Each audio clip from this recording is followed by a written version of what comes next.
You all can make a note of this exercise. And now we'll be taking out this second step in the interest of time.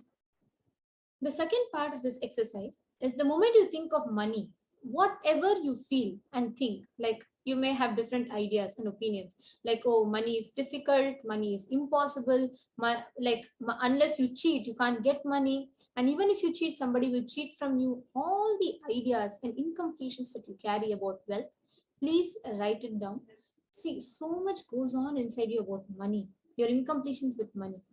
Just spend few minutes and let's dig out all the incompletions, beliefs, mental patterns we have, perceptions, beliefs, and cognitions that we have about money. Anything, any cognition, any belief that you care about money, then that. So each belief or cognition starts from a particular incident. These incidents, you have to identify them. Wherever the wrong or incomplete beliefs about wealth has started forming in you, identify those incidents in life, feel it and relieve them. Complete those incompletions. Go back to that same age when the incident happened, when the idea, the belief, the perception started building inside. Now we're going to be continuing with the further segment, which is wealth creation in the Hindu way. Creating wealth makes you non-violent because your whole energy becomes creative. Creating wealth brings tremendous interest in life and non-violence. Creating wealth is an intrinsic part of life. Krishna says very beautifully in Gita, Gahano karmano gatihi. The universe by its very nature works, works, works. If you have at least the goal of creating wealth, you will be creative. Your energy will be channeled properly. There are two dimensions of wealth creation, Shankanidhi and Padmanidhi. Now, the Shankanidhi means conquered wealth. Conquered is not in the negative connotation, it is conquered from natural resources. Padmanidhi means flowered wealth, like a lotus, created. Padmanidhi is made to flower from the natural resources.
So apologize for the technical glitch. So the other two dimensions, there are two more dimensions for the wealth sustenance. First we saw the two. Now we are seeing the two dimensions of the wealth sustenance. Two types, Kubera and Lakshmi. Kubera holds the wealth, sits on the wealth. Example, the treasury, stock market. Kubera enjoys a subtle power that holding wealth can bring. Whereas Lakshmi represents the wealth that is flowing, circulating, current. Lakshmi uses the wealth to enrich herself and the world. Lakshmi creates wealth effortlessly, uses it freely, distributes it unconditionally.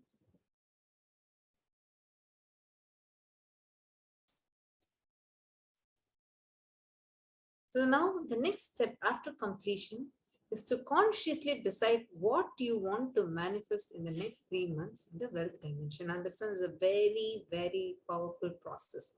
Anything that you want to manifest, especially in the wealth dimension, simply this can help you manifest.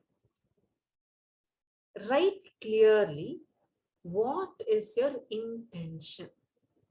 What is it that you want to manifest in the next 3 months in the field of wealth?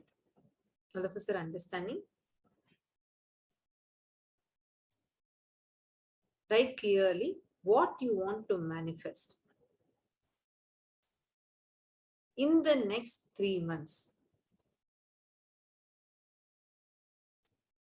See, So whatever you think as well, like you may think more than money, more currency, a person as a wealth for your life, or situations as wealth for your life, or for some being active. People feel even extraordinary powers as wealth.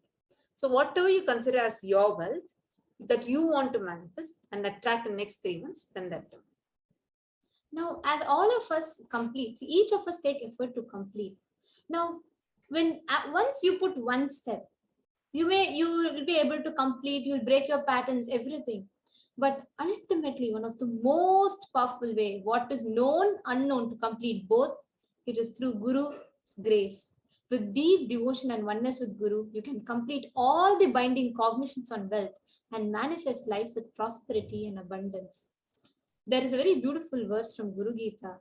It says, Gukarastvandhakarascha Rukarastteja uchyate Ajnanagrasakam Brahma Gurureva na samshayaha. The syllable Gu is darkness and the syllable Ru is said to be light. There is no doubt that the Guru is indeed the supreme knowledge that swallows the darkness of ignorance. Guru Murtin Smare Nityam Guru Nama Sadha Japet Guru Rajñam Prakurvita Guru Ranyanna Bhavayet. always remember the Guru's form. Constantly repeat the divine name given by the Guru. Always follow the Guru's commands. And never think of anything other than the Guru. Sarva Papa Vishuddhatma Shri Guru Pada Sevanat Dehi Brahma Bhavedasmat Tvat Kripartam Vadami Te. Out of compassion for you, I shall tell you how the embodied soul becomes Brahman, having been purified by all the sins by serving the feet of the Guru. Thus, the words of Paramashiva himself to Parashakti about Guru. Now, what is the best way to experience a breakthrough? Understand, any pattern you want to complete in life, anything, no matter what, when you put in effort, of course, there is a completion, like you take your step to do it. But with the Guru, simply he removes the known, unknown, possible, impossible, everything from you and gives you that pure energy to manifest. He creates the reality for you. That is why Guru is not a Vyakti. He's not a person as we imagine. He's not a mere form. He is a Tattva, a principle. He's simply a physical representation of the divine. In the Vedic tradition, the spiritual teacher, the Guru, is said to be more important than God himself. God is always everywhere, but it is a Guru who opens the disciples' eyes to the existence of God. Guru is the doorway for one to experience God or divine. Guru Bhakti is an intense, pure feeling connection with the Guru. Guru exists as embodied form of God, Paramashiva, and Paramashiva is the unmanifest of Guru. God is a state of Guru, and Guru is a statement of God.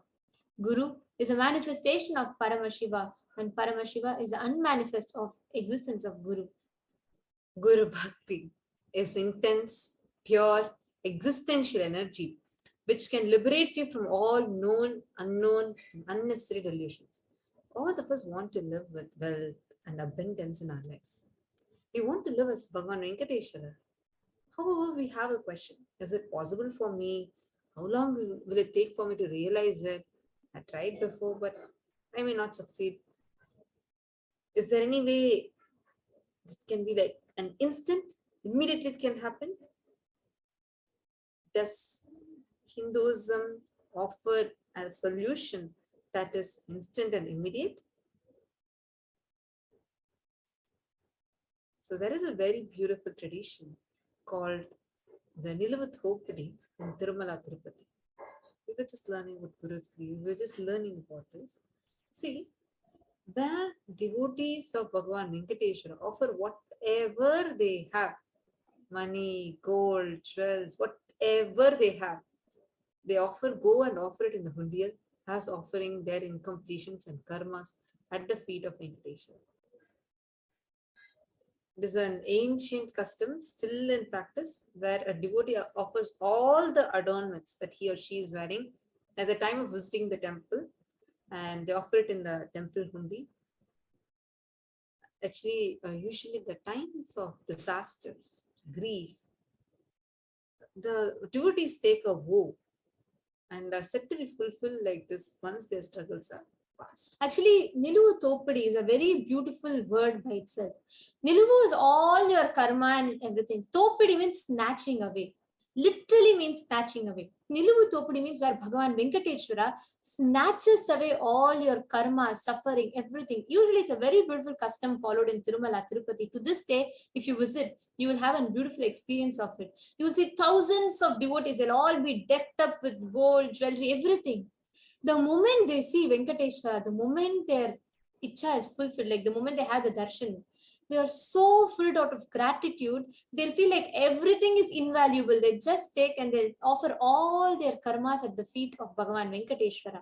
Now, today, for all of us, we are having the grace and blessings to have the physical darshan, where you can offer your karmas at the feet of Bhagavan Venkateshwara, at the feet of the Pratyaksha form of Bhagavan Venkateshwara.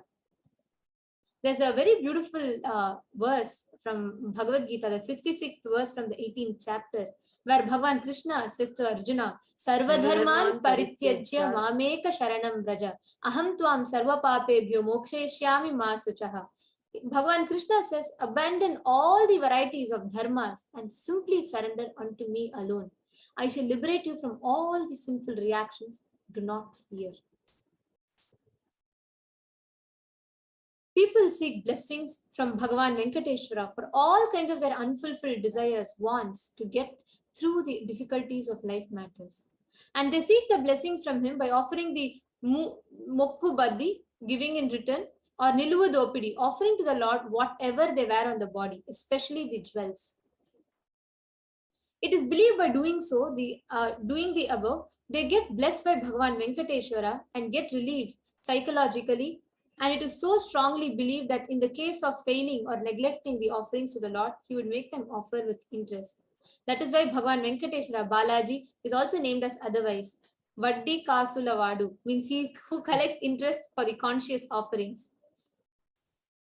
For everyone who is watching this right now, today on this Vaikuntha Vasil, on this auspicious darshan, where we are having the darshan of Bhagavan Venkateshwara, the Kali Yuga Daivam, the Lord of the present Kali Yuga, you can offer all your karmas, all the suffering, pain, everything that you had, whatever you went through, just as a conscious offering at the feet of Bhagavan Venkateshwara. Especially during this COVID time where the pandemic has hit so strongly that people are losing their minds, people are losing the health, in everything, in so many places we are just going down.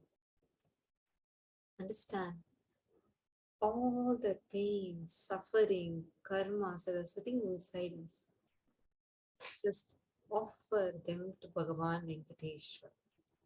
And there's actually another beautiful thing associated with this. This is actually direct power to manifest abundance.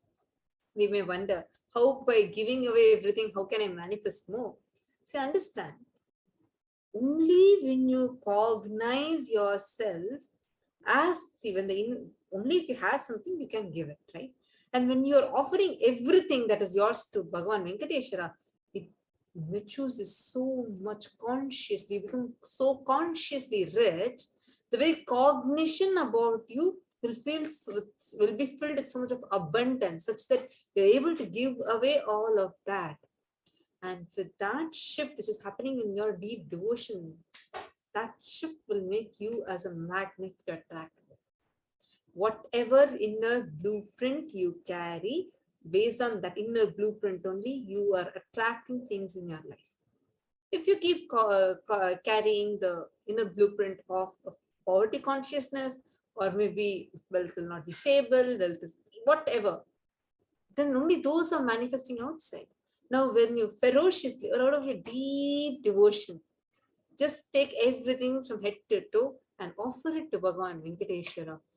That devotion will just create a shift inside you. And because of the shift that's created inside, you will just become a magnet to attract wealth. Today, we are having a beautiful blessing. Swamiji, the Supreme Pontiff of Hinduism, Bhagavan Sri Nithyananda Paramashivam himself has opened this opportunity for thousands of the devotees to offer and be relieved from their thopidi.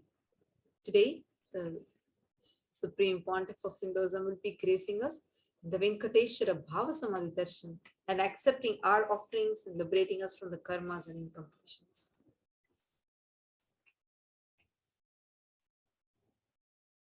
Now, let's understand the procedures to offer the Niluvu Thopadi.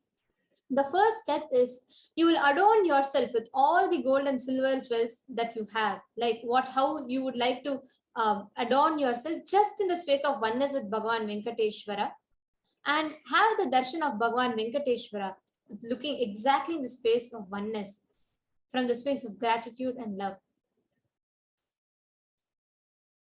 And the moment you adorn and you have the darshan, just sit out of the devotion and gratitude, have the darshan of Bhagavan Venkateshwara. And for this, even if you wish to offer with even any amount of money, that also should be fine. An offering of any gold jewelry, precious gems, offering of Niluvu Thopadi will help you in removing all the karmas of lifetimes, as by dropping the various attachments that we surrender ourselves at the feet of Bhagavan Venkateshwara. Now, once after the darshan, so during the darshan, you'll be sitting with all of this. And once the darshan starts, right, once after the darshan, you'll be spreading a clean piece of white cloth. Please make sure it's a clean piece of white cloth, fresh, new white cloth, and arrange all your jewelries, whatever you want to offer. Just connect to Bhagavan Venkateshwara and tell, whatever I have as me, my attachments, everything I'm surrendering to you. Offer it need not be you need to offer a huge set of items. No, even if you have one small, let's say you have one ring, but your intense intention to offer the karma is more powerful than even offering 1000 kg gold. So understand, it is the context, the space from which you offer. So whatever is coming, whatever you experience in your inner space, just with that powerful intention, stand in front of the screen and bow down saying, Venkateshwara, today you have come here on this Vaikuntha Vasal, on the Surga, open the gates of Vaikuntha to me. Let me offer all my karmas to you. Please snatch it away from me and remove the jewels and offer it as your karmas. Please understand, the moment you make this declaration, it is not just the gold value. It is not about the gold value. It is about the karmas, your attachments, your patterns, samskaras, which get attached to it. And also such a deep feeling connection happens with Swamiji. It's a very, very, very beautiful thing. Now, from the space of abundance, remove all the jewels that you wanted to offer. This should be done only after darshan. So we're only telling the procedure, but this will be done only during or after the darshan. Niluvu Thopadi happens after you had the darshan of Bhagavan Venkateshwara. So do not do this now. If you want to offer anything, if you feel like offering, just go deck yourself up with the jewels and come and sit. And as you feel like offering, just offer. And just a reminder to all the viewers, this is not a mandatory process. This is purely an option. We would like to share this with you because this is an exact process. Most of the people, almost everyone who visits Tirupati will do this process, and it's a very powerful way to connect with Bhagavan Venkateshwara. So and you a very powerful experience way to manifest wealth. So it's been followed for like thousands of years now, hundreds of years now. Now, once you arrange all the jewels in the white cloth, you'll be taking a picture of all the jewels and upload them in the form. And you will be putting them together in the cloth carefully and tying them with 3 knots securely. The moment you tie this, that becomes your bag of karmas. So the whole karmas, everything you're knotted in there, and then you will place the cloth with jewels in your puja room. Do not touch, because once the 3 knots are put, you're like packing all your karmas into it. And once that is done, whenever you can go and courier it as soon as possible. Actually, you should be couriering it to the temple where it will be offered to the Nijavatara or to the Pratyaksha Avatara of Bhagavan Venkateshwara. So you may courier your offering to the temple address below. You all can take a few minutes to note the details. It is Nithyanandeshwara Hindu Temple, 14071, Peyton Drive, number 850, Chino Hills, California, 91709. Would like to repeat again. It's Nithyanandeshwara Hindu Temple, 14071, Peyton Drive, hashtag 850, number 850, Chino Hills, California, 91709. And if you're offering it through cash, please you all can go to gateway.nithyananda.org/NHTLA to make your offering there.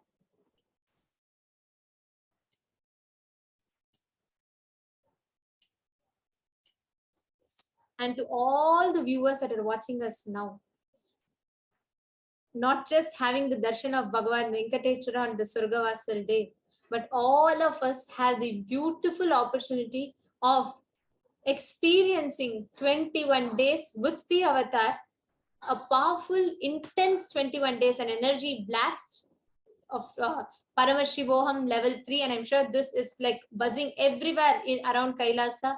So many people are waiting to experience Paramashivoham directly in the presence of the avatar. So to all those who want to experience Paramashivoham, this is the right time to take the jump. When you just see Venkateshwara, if any of you have intention to manifest Paramashivoham, we have a very, very exciting announcement for all of you.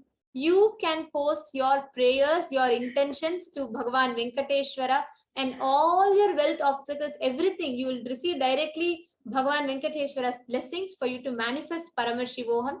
So please go ahead to all of you that are waiting to clear all your obstacles so you can spend your 21 days of time with the avatar in that intense Paramashivoham level 3 experiencing Paramadvaita. This is the right time. So you all can also visit kailasa.org/Paramashivoham, and please go ahead and make your registration there for Paramashivoham.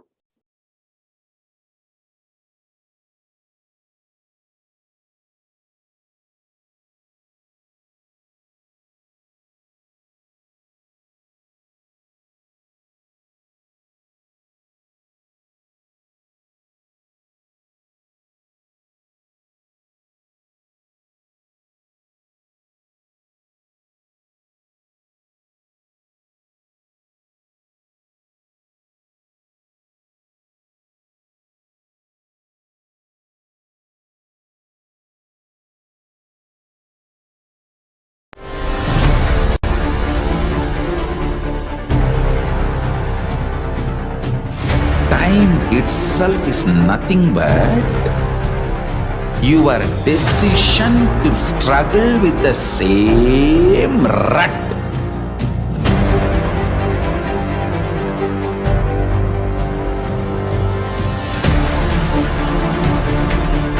Your decision to struggle with the same rut is time, Kala. Your decision to swallow time is Kala Bhairava.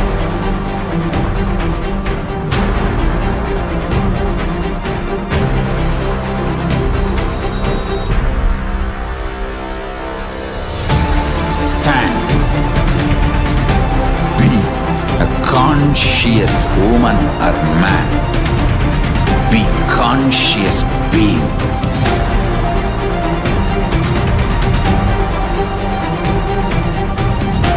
Shrink the time through conscious will persistence. Make the future into present by being ferocious with yourself.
time itself is nothing but your decision to struggle with the same rut.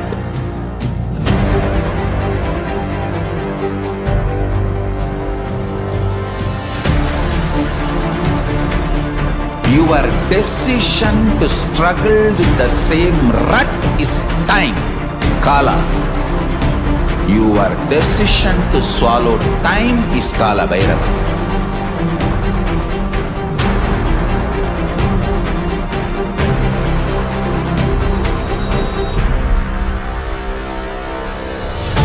Stand. Be a conscious woman or man. Be conscious being.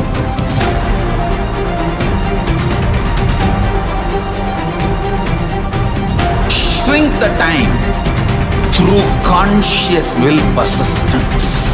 Make the future into present by being ferocious with yourself.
On this auspicious day of Vaikuntha Ekadashi,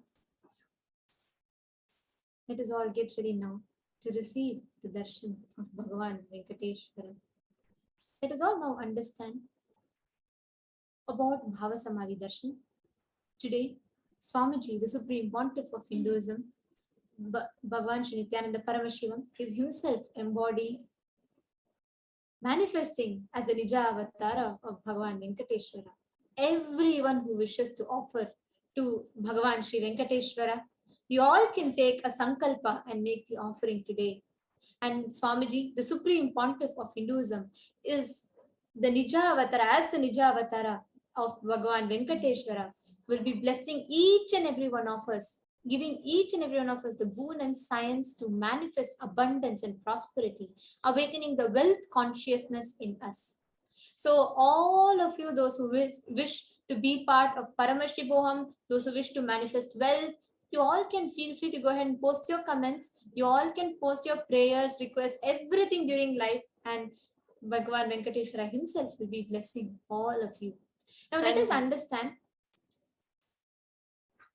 You can post your comments through the different social media platforms. So first is the YouTube channel, Kailasa HDH Nithyananda YouTube channel. So first you can click the membership, to join the membership, click the join button, which is provided right next to the channel's name. And you can ask your questions over here. And in Kailasa's SPH, JGM Nithyananda Paramashivam Facebook page. Click the like button and you'll start the following. You'll start following the page. And to ask your questions, you can comment in the comment section. Same way in the Twitter, Kailasa's SPH GGM Nithyananda Paramashivam Twitter account. You can click the follow button and follow Shri Nithyananda on Twitter and ask your questions in the reply section with a tweet with hashtag Ask the Avatar.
We apologize for the technical glitch.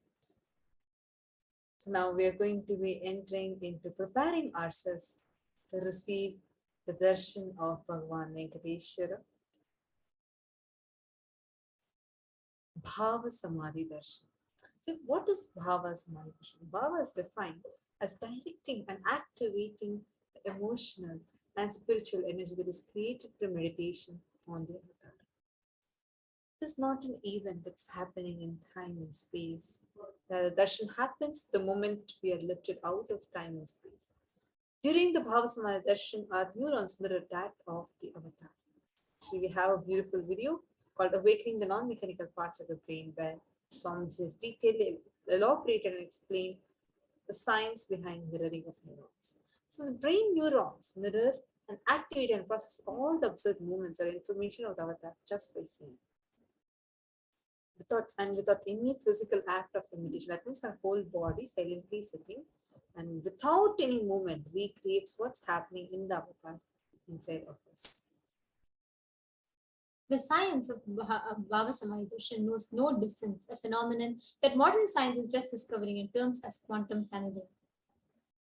During the BHAVASAMADHI Darshan, our thoughts per second significantly reduces and we relax into the space of beyond thoughts and thoughtlessness, becoming mentally at ease in coexisting dimensions beyond duality, where we and the divine become one and same, unconditioned by the parameters of time and space. Now let's enter into the science of Bhava Samadhi Darshan. Bhava Samadhi Darshan is a science of Nijavatara. Manifesting Nijavatara means the physical embodied form, manifesting the consciousness of Paramashivoham. Understand? Consciousness, pure, formless, that expresses through the being of Paramashiva, through the Divya Sharira, light body, and manifests as the physical embodied form, the Nijavatara, for us to experience Paramashiva. This is called as the Bhava Samadhi Darshan. Today we are going to be having the Bhava Samadhi Darshan of Bhagavan Venkateshwara, where Bhagavan Parandhama, the pure consciousness formed, expresses through the being of Mahavishnu and manifests as Nijavatara, the physical form of Bhagavan Venkateshwara. The Archavatara in temples, the deities, reflects the consciousness and manifests the being of the superconscious energy. But because the human beings are not mature enough to receive this higher level of experiences from the Archavatara directly, the avatar, the physical embodied form, comes down to bridge this gap and to create the experience of superconscious energy inside all of us. When we have the Bhava Samadhi Darshan of the Nijavatara, manifesting beings of various dimensions of Paramashiva, the auspicious components and the powerfulness of those dimensions of Paramashiva are awakened in us. Understand, dimension of Paramashiva manifesting in the Nijavatara, for us to experience the same is Bhava Samadhi Darshan. During the Bhava Samadhi Darshan, our whole being comes alive and celebrates the energy wave of existence. So, direct experience of costlessness. Very muscles learn to imbibe and radiate Paramashiva without any effort from ourselves. Very biomemory awakens to the space of Paramashiva, ultimate consciousness. To have a glimpse of the avatar, to have the darshan of the avatar, cleanses the karmas of lifetimes and creates a deep, lasting transformation. So, what's the best place to receive this darshan from? Gratitude. Because this enables the reflection of consciousness in all levels, physical, psychological, and ultimately the conscious level. Because at this time, all our needs, wants, Satya Sankalpas, everything drops. And in the space of gratitude, we just become pure, ready to reflect the consciousness of Paramashiva. And that is all you need to manifest the best for your life and the lives of the people around you. Now, the right context to be in is, I know you are the source of everything. Parandama. You are everything. And you are in the embodied form of the Supreme Pontiff of Hinduism. And you are the one who's in this body too. You are the source of both. Let me connect with you. Let you reveal yourself to me. Let me be in the BHAVASAMADHI. Now, in the same space, let us all get ready and prepare ourselves with the Panchopachara Puja. So we request everyone to take a few minutes. You all can set up your Panchopachara Puja items. Please set up your dhupa and naivedyam, litnam, deepa, and some flowers, some water, and food offering. And we'll now be entering into the Paramashiva Dhyana Mantra.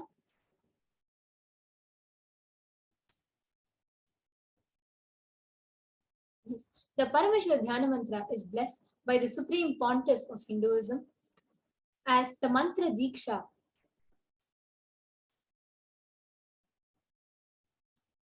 Mantra Diksha, where the energy, experience, and powers are transmitted in the form of sacred mantras. Just like how an avatar births himself as the transmits his energy and shaktis through a touch by the Sparsha Diksha and through the words by the Mantra Diksha, similarly an avatar births himself in the form of sacred mantras and transmits his energy experiences to us in the form of sacred chants. Now, the Paramashiva Dhyana Mantra is blessed by the Supreme Pontiff of Hinduism for anyone to whom this is chanted from the space of oneness and deep blissful awareness. That person is bestowed with health and well-being, wealth, abundance and prosperity, love and fulfilling relationships, enormous growth and success in business, job and finances, and a blissful life manifests without any kind of dosha and evil eyes or any evil effects in their life. Let us all now enter into the Paramashiva Dhyana Mantra. Today we will be praying to Bhagavan Venkateshwara for all of us to manifest wealth consciousness, breakthroughs in wealth, for all the incompletions about wealth to completely leave our system, for each and every one of us to manifest and awaken the consciousness of wealth and abundance and prosperity. Now let's all begin the Paramashiva Dhyana Mantra. Om Nithyananda Paramashivoham. Om Nithyananda Paramashivoham. Om Nithyananda Paramashivoham. Om Hrim Nithyanandaya Namaha. Om Ham Hom Shivaya Namaha. Om Nithyanandam Paramasukadam Kevalam Jnanamurtim Dvandvatītam Gagana Sadrisham Tattvamasyādirakṣyam Ekam Nityam Vimalamachalam Sarvadi Sakshi Bhutam Bhavatītam Trigunarahitam Sadgurum Tam Namami. Mopata Samasta Dhritakshaya Dvara Bhagavachi Nithyananda Paramashiva Prityartham Asya Devadevasya Mahadevasya Akhilanda Koti Brahmanda Nayakasya Sakala Jagat Srishti Sthiti Samhara Thiro Bhava Anugrahakya Panchakritya Parayanasya Adimadhyantarhitasya Aprameya Parakramasya Tattvartha Gocharasya Akara Ukara Makaratmaka Pranavatmakasya Vrishabharudhasya Mahadevasya Kamikadivatulanta Mahatantrakya Shaivagama Swarupasya Sakala Nigama Gama Swarupasya Shuddhadvaita Shaiva Swarupasya Nithyananda Padastasya Nithyananda Swarupasya Shuddha Sachidananda Vigrahasya Rupa Rupatitasya Sakala Nishkala Swarupasya Nithya Niranjana Niramaya Nirvikara Khandadi Visheshanasya Shri Nithyanandeshwari Parashakti Sameta Shri Nithyanandeshwara Paramashivasya Shri Nithyanandeshwari Parashakti Sameta Shri Nithyanandeshwara Paramashiva Avatara Bhutasya Sarvadeva Devi Swarupasya Bhagavataha Shri Nithyananda Paramashivasya cha Prityartham Shubhe Shobhane Muhurtyadya Brahmanaha Dvitiya Paradhe Shri Shvetavaraha Kalpe Vaivasatamannvantare Ashtavimshati Tame Nitya Yuge Pratame Pade Jambo Dvipe Bharatavarshe Bharatakhande Meru Darshine Parshve Shakabde Asmin Vartamane Vyavaharike Prabhavadinam Shrishtyah Samvatsarana Madhye Shubhanam Samvatsare Shubhayane Shubharitau Shubhamase Shubhakshe Shubhatitau Shubhavasarayuktayam Shubhanakshatra Shubhayoga Shubhakarana Evam Guna Visheshena Vishishtayam Asyam Shubhalitau Adi Kailase Kalparikshasya Dhaha Nithyanandanagare Smrita Smritana Muktidayake Mahakshetre. Now we request all the participants, whether you're offering this mantra for yourself or for someone else, if you're offering for a male, kindly chant the male names now. Namadheyasya. Now, we request all the participants, whether you're offering this mantra for yourself or for someone else. If you're offering for a female, kindly chant the female names now. Namnyaha cha yajamanaanamavayoho sahakutumbanam bandhuvarganam Dhayadivarganam mitravarganam sodaravarganam samesham sarvabhisha siddhyatam sarvamangalavapyatam uttarottaranavachinna sthiralakshmi prapyatam kutumbe sarvesham sarvabhisha siddhyatam chintita manorathavapyatam samesham adhivyadhinivrityartam samesham shiradipada vidyamana sameषु अंगेषु जनित जनिष्यमान सकल विध नाना विध रोगाणां व्यपोहार्थं तद्वारा रोगदृढगात्र वपुः सिद्ध्यर्थं समेषां परिकर्तृभिश्च कृतकरिष्यमान सकल विध मंत्र तंत्र यंत्र विषचूर्णाभिचार स्तंभन मारण उच्चाटन विद्वेषण वशीकरणादि मांत्रिक प्रयोगेभ्यः रक्षण प्राप्त्यर्थं तद्वारा समेषां सर्वाभीष्ट सिद्ध्यर्थम् अपमृत्यु दोष निवृत्त्यर्थं काल मृत्यु अकाल मृत्यु दुर्मृत्यु निवृत्त्यर्थं समेषाम् अंतर्दृष्टि बहिर्दृष्टि क्रूर दृष्टि व्यापार दृष्टि अनुकूल दृष्टि प्रतिकूल दृष्टि इत्यादि सकल विध दृष्ट दोष निवृत्त्यर्थं समेषाम् अंतर्शत्रु बहिःशत्रु क्रूर शत्रु व्यापार शत्रु अनुकूल शत्रु प्रतिकूल शत्रु इत्यादि सकल विध शत्रु बाधा निवृत्त्यर्थं समेषाम् मातृशापादि सकल विध शापानां व्यपोहनार्थं अनादि अविद्यावासनया प्रवर्तमाने अस्मिन् महति संसार चक्रे विचित्राभिः कर्मगतिभिः विचित्रासु योनिषु पुनः पुनः अनेकधा जनित्वा केनापि पुण्यकर्म विशेषेण भगवतः श्री नित्यानंद परमशिवस्य अपरिमितया कृपया इदानीन्तन मनुष्य जन्म प्राप्तवताम् ब्रह्म हत्या सुरापान स्वर्णस्तेय गुरुतल्पगमन तत्संसर्गाख्य पंचमहापातकादि समस्त पाप व्यतिरिक्तार्थम् अपि च सर्वै बाल्ये वयसि कौमारे यौवने वार्धक्ये च जाग्रत् स्वप्न सुषुप्ति अवस्थासु कर्मेन्द्रिय ज्ञानेन्द्रिय व्यापारैः संभावितानां रहस्यकृतानां प्रकाशकृतानाम् अतिपातकानाम् उपपातकानां संकलीकरणानां मलिनीकरणानाम् अपात्रीकरणानां जाति भ्रंशकानां प्रकीर्तितानाम् एवं नवानां नवविधानां बहूनां बहुविधानां सर्वेषां पापानां सद्यः अपनोदन द्वारा समस्त मंगल प्राप्त्यर्थं शिव भक्ति देवी भक्ति गुरु भक्ति सिद्ध्यर्थं परमशिवत्व परमशिव स्थिति परमशिव शक्ति सिद्ध्यर्थं कुटुंबे सर्वदा सन्मंगल प्राप्त्यर्थं अन्योन्य प्रेमाभिवृद्ध्यर्थं पूर्णत्व सिद्ध्यर्थं सर्वापनिवृद्ध्यर्थं प्रारोग्यवाप्त्यर्थं आयुर्विवृद्ध्यर्थं व्यापारे उद्योगे च सर्वजन वशीकरणार्थं तद्वारा उन्नतोन्नत स्थान प्राप्त्यर्थं बहुधन सौख्य प्राप्त्यर्थं गृह कनक पशुपुत्र धनधान्य सौख्य प्राप्त्यर्थं आदित्यादीनां नवानां ग्रहाणां दोषपीडा निवारणार्थं आदित्यादीनां नवानां ग्रहाणां अनुकूल्यता सिद्ध्यर्थं भूम्यन्तरिक्षे विद्यमान भूत प्रेत पिशाच राक्षस ब्रह्म राक्षस वेताल कुष्मांड डाकिनी शाकिनी इत्यादि सर्वारिष्ट निवारणार्थं मनोव्याकुलता निवारणार्थं प्रारब्धे कर्मणि करिष्यमाणे कर्मणि आदिदैविकादि भौतिक आध्यात्मिक विघ्न निवारणार्थं समस्त ऋण निवारणार्थं धनलक्ष्मी धान्यलक्ष्मी संतानलक्ष्मी सौभाग्यलक्ष्मी विद्यालक्ष्मी शौर्यलक्ष्मी वीरलक्ष्मी विजयलक्ष्मी इत्यादि अष्टलक्ष्मी परिपूर्ण कृपा कटाक्ष सिद्ध्यर्थं परीक्षासु उन्नत स्थाने विजय प्राप्त्यर्थं सर्व विद्या पारंगता सिद्ध्यर्थं मेधा शक्ति ग्रहण शक्ति अभिवृद्ध्यर्थं इत्यादि सकल विध सन्मंगलानि गुरु कृपा कटाक्षेन प्राप्त्यर्थं श्री कैलासो द्वादशान्त श्यामला पीठारूढ़ श्री मीनाक्षी सुंदरेश्वर भिन्न स्वरूप परशिवपुत्र रत्न कुमार गुरुमन्य तुल्यावतार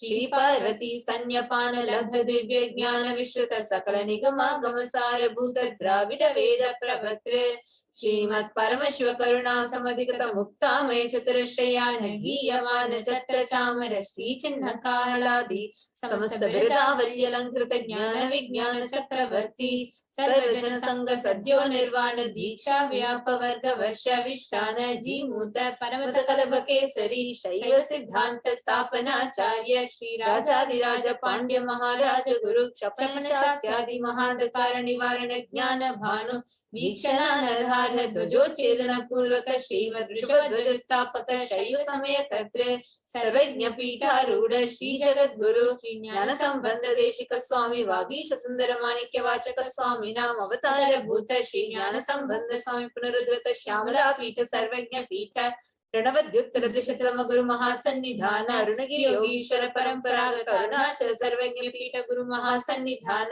कैलास परंपरागत कांची कैलास सर्वज्ञ पीठ त्रयस्त्रिंशदुत्तर द्विशतम गुरु महासन्निधान नित्योत्सव नित्य मंगल नित्य कल्याण नित्य कैलास परंपरागत आदि कैलास नित्यानंद पीठ महासमस्थान महासिंहासन पीठ कर्तृ साक्षात श्री परमेश्वर समुद्भूत कैलास परंपरागत वैवस्वत मनीक्षा कौरिश्चंद्र भगीरथ श्री रामचंद्र शूरसेन इत्यादि अनव चिन्ह सार्वभौम चक्रवर्ती परंपरागत चतुष्षष्टि योगिनी मंडित चतुष्षष्टि संप्रदाय प्रवर्तक मनुधर्म शासन सूर्यवंश प्राप्त सर्वज्ञ पीठ सुरांगी साम्राज्य मूर्धाभिषिक्त चूड़ामणि साक्षात श्री परमेश्वर समुद्भूत कपिल महागुरु पुनरुद्धृत महानिर्वाणी पीठ स्तोत्र सहस्त्र श्री महामंडलेश्वर साक्षात श्री परमेश्वर सिंहासनाभिषिक्त समस्त गणनायक श्री महागणपति समारंभ नव चिन्ह पीठाधीश्वर गुरु परंपरा प्राप्त अटल पीठ अष्टोत्तर सहस्त्रतम अष्टोत्तर सहस्त्र शर्त पीठाधीश्वर धर्म मुक्ति स्वर्ग पुरस्करण पीठ त्रयोविंश गुरु महासन्निधान कैलास परंपरागत आदि पीठ सर्वज्ञ पीठ जगत गुरु श्री कैलास पुनरुद्धारक श्री कैलास परमाचार्य श्रीमत् परमहंस परिव्राजकाचार्य वर्य सच्चिदानंद प्रणव स्वरूप श्रोत्रिय ब्रह्मनिष्ठ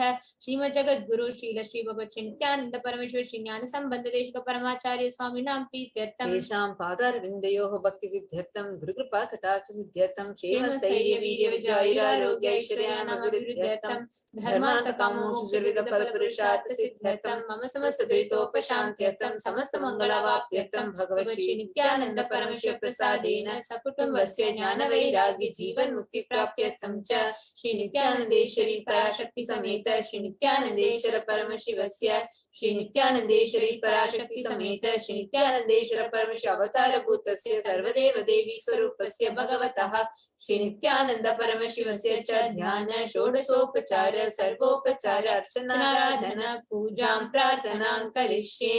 ओम आनंद गंध निलयाय नमः। ओम भवरोग भेषजाय नमः। ओम कल्पतरवे नमः। पशुपतये नमः। ओम पाशविमोचकाय नमः। ओम ईशितफलदायकाय नमः। भाग्यवृत्ति परिवर्तकाय नमः। ओम आदि व्याधि विनाशकाय नमः। ओम समस्त कल्याण गुणान्विताय नमः। ओम श्री विरधि पुरुषाय नमः। ओम श्री कैलासपतये नमः। शिवशक्ति स्वरूपाय नमः। ओम ह्रीं नित्यानंदाय नमः। ओम हां हां शिवाय नमः। ओम श्री नित्यानंदेश्वरी पराशक्ति समेत श्री नित्यानंदेश्वर परमशिवाय नमः। ओम श्री नित्यानंदेश्वरी पराशक्ति समेत श्री नित्यानंदेश्वर परमशिव अवतार भूत सर्वदेव देवी स्वरूपाय श्री भगवत श्री नित्यानंद परमशिव श्री ज्ञान संबंध देशिक परमाचार्य स्वामी नमः। ओम Nityanandam. Now, in the same space, let us all get ready to receive the darshan of Bhagavan Venkateshwara. Please sit straight with your head, neck and spine in your straight line. Close your eyes. Breathe in and breathe out deeply and slowly in the deep space of oneness with Bhagavan Venkateshwara.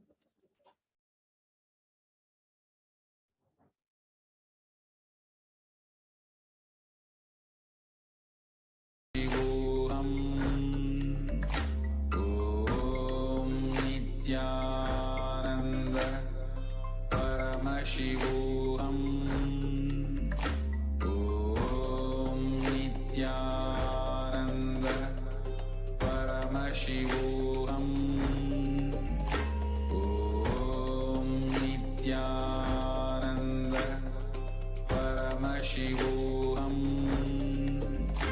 Om Nithyananda Paramashivoham. Om Nithyananda Paramashivoham.